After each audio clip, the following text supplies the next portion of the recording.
Andhra Pradesh deputy CM Pawan Kalyan Pithapuram నియోజకవర్గ టీచర్లకు surprise ఇచ్చారు. ఉపాధ్యాయ దినోత్సవం సందర్భంగా పిఠాపురంలో టీచర్లకు బహుమతులు పంపారు.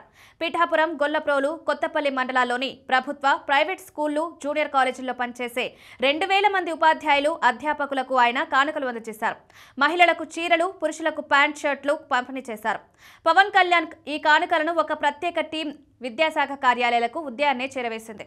అక్కడి నుంచి వాటి ఉపాధ్యాయులకు పంపిణీ చేశారు. డిప్యూటీ సీఎం పంపిన బహుమతులు అందుకోవడంతో ఉపాధ్యాయులు, అధ్యాపకులు సంతోషం వ్యక్తం చేస్తున్నారు.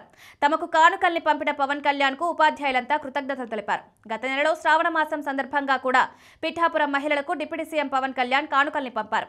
కాకినాడ జిల్లా పిఠాపురం నియోజకవర్గంలోని పాదగయ క్షేత్రంలో 5 బృందాలుగా సామూహిక వరలక్ష్మి వ్రతాలు నిర్వహించారు. ఆ సందర్భంగా పిఠాపురం నియోజకవర్గంలోని మహిళలకు శ్రావణ మాసం సందర్భంగా ఎమ్మెల్సీ నాగబాబు భార్య పద్మజ 14,000 చీరలు పంపిణీ చేశారు. జనసేన నాయకులతో కలిసి పద్మజ మహిళలకు చీరలు, పసుపు కుంకుమలు అందజేశారు. పిఠాపురం నియోజకవర్గానికి మాత్రమే కాదు, గిరిజనులకు కూడా కానుకల్ని పంపించి పెద్ద మనసు చాటుకున్నారు పవన్ కళ్యాణ్. అల్లూరు సీతారామరాజు జిల్లాలోని గిరిజనులకు చెప్పులు పంపించారు.